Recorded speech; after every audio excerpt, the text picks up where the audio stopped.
bringing news that matters to you. You're watching the Bahamas Tonight Northern Edition. Welcome back. The Abaco community is gearing up for the annual Love Rush Cultural Parade. Each year during the month of February, the Ministry of Culture and the Abaco Junkanoo Committee stage the junior and senior parades on Don McKay Boulevard, and this year's event is expected to be one of the biggest yet. Chairman of the Abaco Junkanoo Committee, William Davis, says some 12 schools will be participating in the junior parade. On Friday night, he says it is shaping up to be pretty competitive. I visited a few of the preschools the day before yesterday, and I was so mightily impressed by even what the preschools are coming out with. I mean, right down to their shoes being all tricked out. And I say, wow, everybody's on top of the game. I visited a few of the primary schools, and the amazing banners that I see from the primary schools is so amazing. It's almost like the primary could compete with the high. And then in the high schools, we have FC Bulls that's coming for the first time for the Love Rush. They haven't been in the parade for more than 10 to 15 years. And so that's quite exciting. We have Grand Key that's coming back over from Grand Key in their all-age school. And so, I mean, it's going to be exciting, and not just exciting, I think it's going to be the largest congregation of our various communities coming together to really cheer for their groups.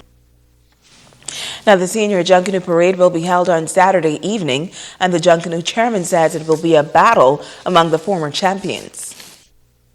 The exciting thing about this year is that all three of the groups that won the Love Rush previously will be participating, and those groups will be the Spring City Rockers, the Murphytown Superstars, and also the Treasure Key Explorers are back.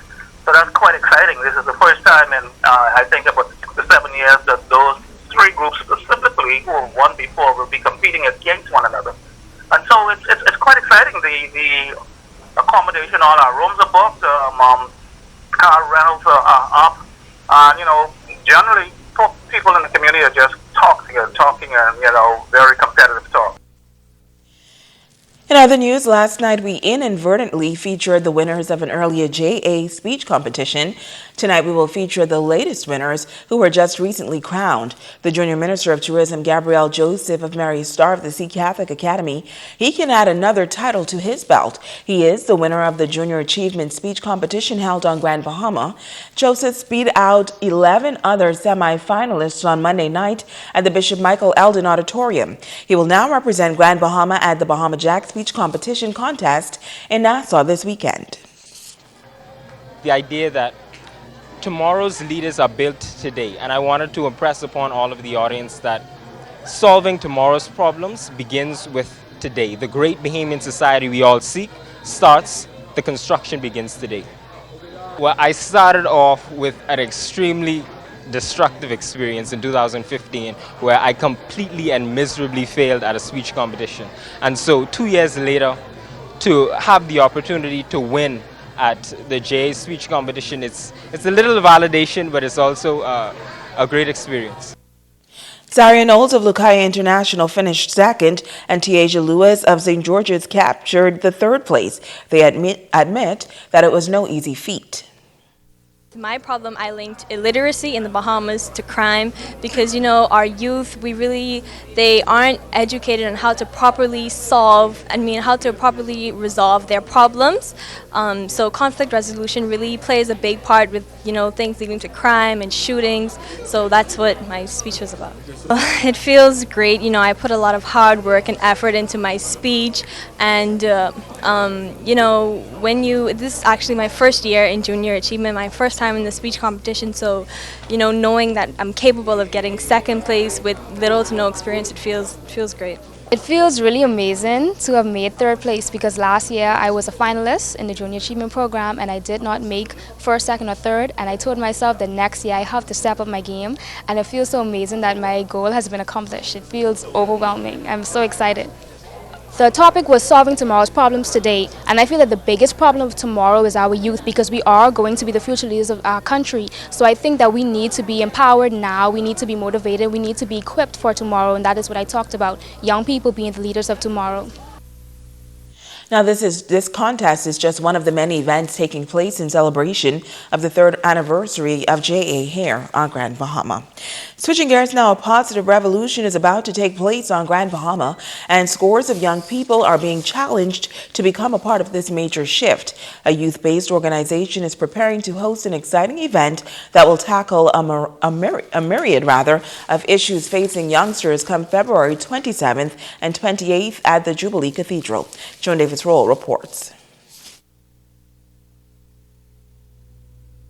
The challenge is to get more young people not to reach for guns, but to reach their full potential.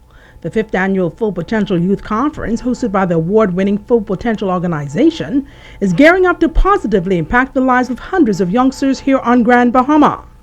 Full Potential visionary Elder Laquez Williams of the Jubilee Cathedral says this year's theme is designed to spark and ignite a positive revolution among our next generation.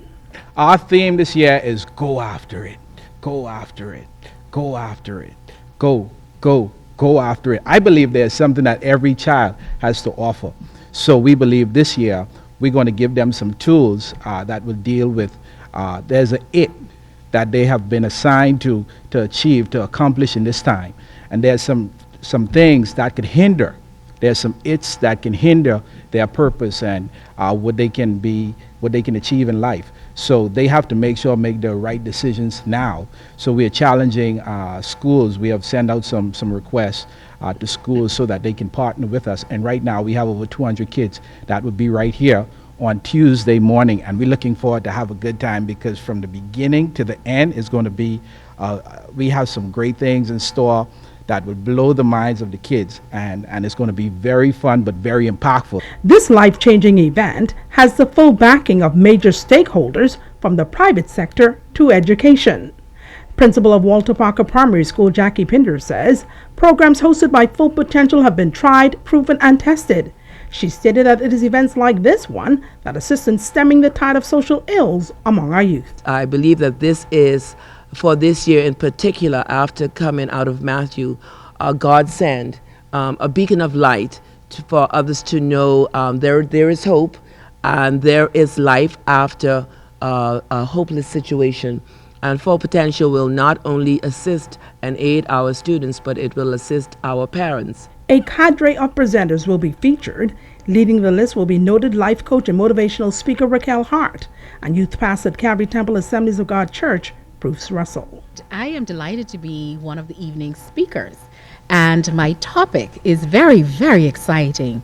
Brand it, build it, bank it. I believe that one of the problems we have today is that we don't serve God wholeheartedly, and in that aspect we never reach our full potential.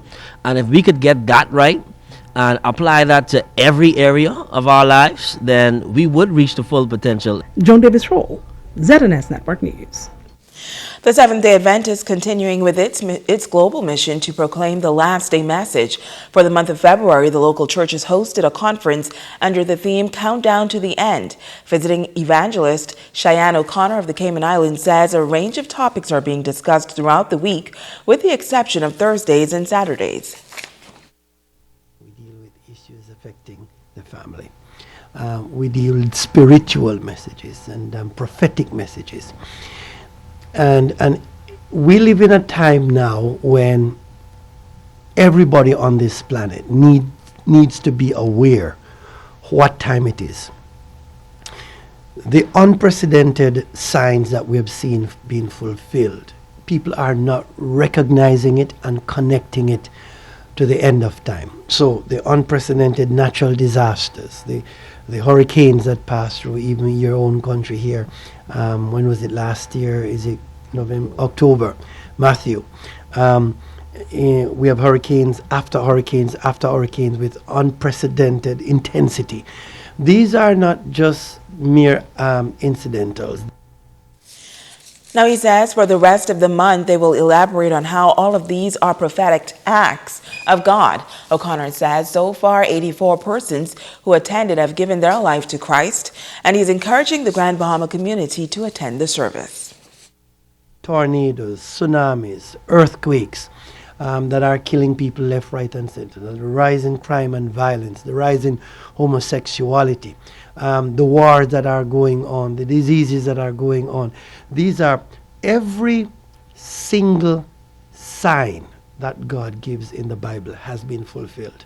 And people are not aware of it. Why? Because some people get numb to it. They see it so often that it doesn't shake them up anymore.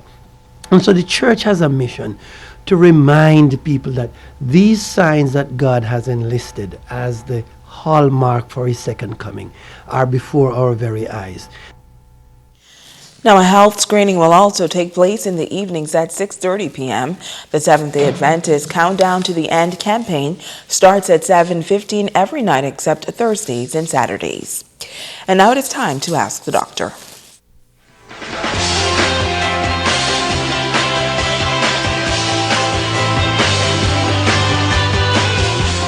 I'm Dr. Monique Pratt. Welcome. Jackie from Nassau asked, I've been using diet teas for many years now, but recently I was told that these teas might be harmful and that using them long term might lead to a form of eating disorder. Is this true? Jackie, thank you for your question. Diet teas are a popular choice for many people who want to drop a few pounds.